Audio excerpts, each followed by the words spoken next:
Alright, this is a cover video, and the theme here is characters who are not profiled in the Master Edition of the official Andy book of the Marvel Universe, without being as lame to bring in characters created after that series had ended.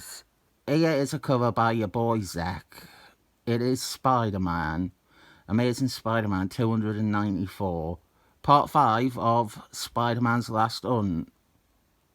The unprofiled character in question would be Hunter-Man. He doesn't ever get a profile in the Master Edition.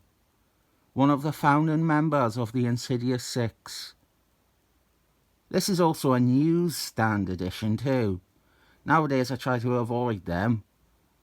I wonder how much longer before I break down and decide to replace all my newsstand editions with direct market ones. This one is a direct market version.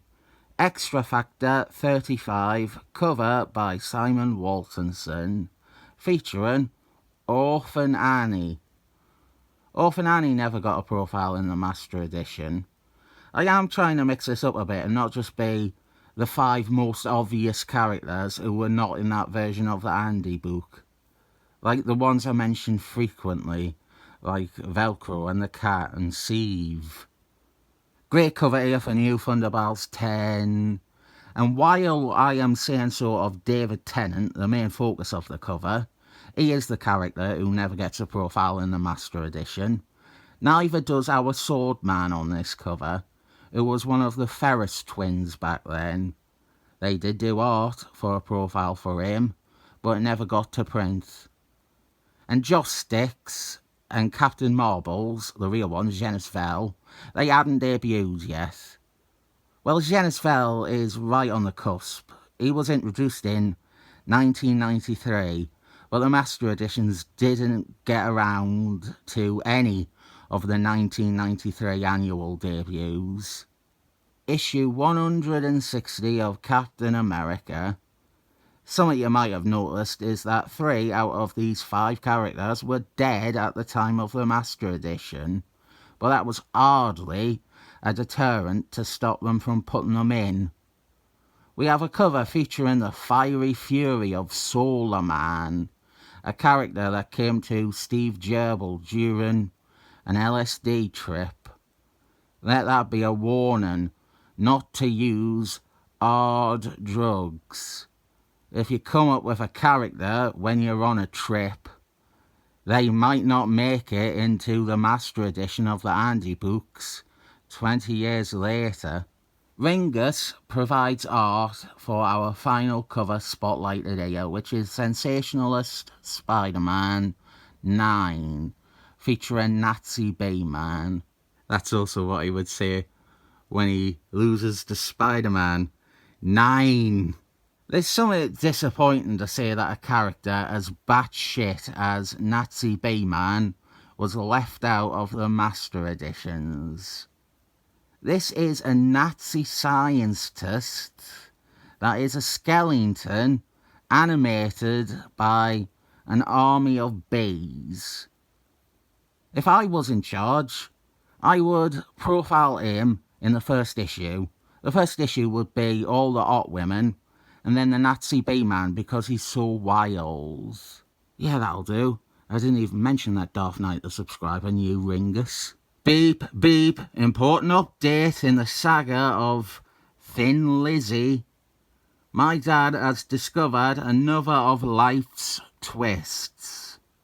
He has only now learnt that Judas Priest frontman Rob Alford is in fact gay. The man who dresses like a leather daddy and who has been out since the early 90s.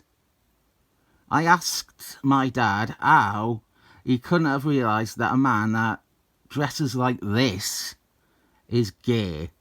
And he said, I just thought he was a biker. I thought it was a biker thing. He was part of the biker gangs. He is less upset than he was about Phil Lynott being black, because in his own words, Judas Priest were always a bit gay. I can do a pretty decent Rob Alford. Not going to spoil it or demean its quality by performing it on demand for you. I reckon most of you have heard enough of my vocal talents to agree that it seems within my range. I used to quite like Judas Priest.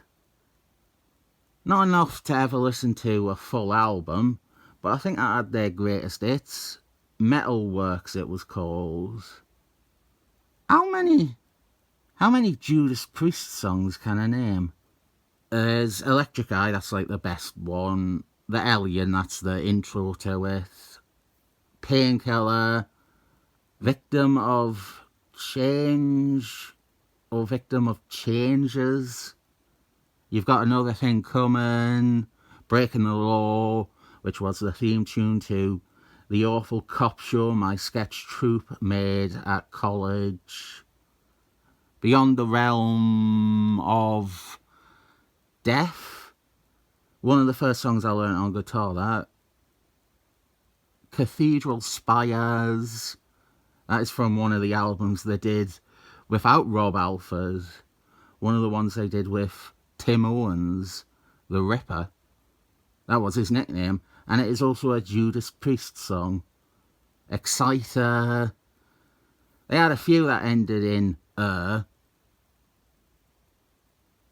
Screaming for Vengeance.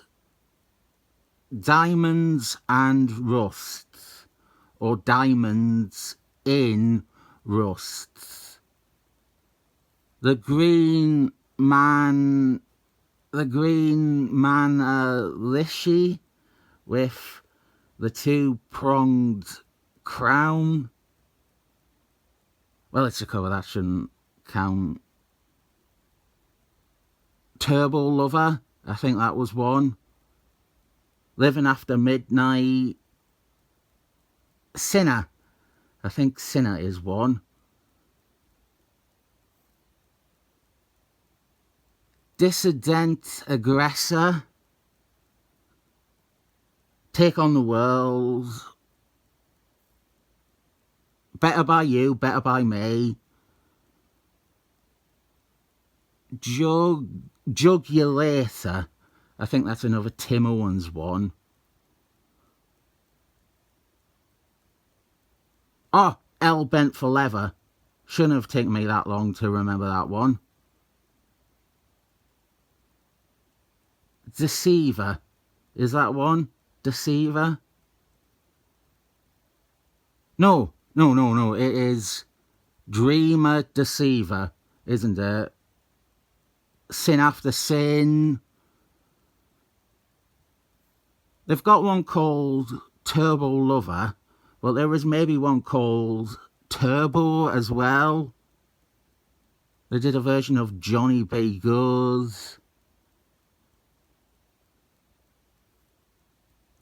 I think I'm out now.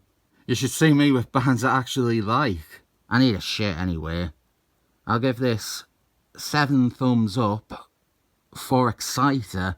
7 thumbs up for Exciter.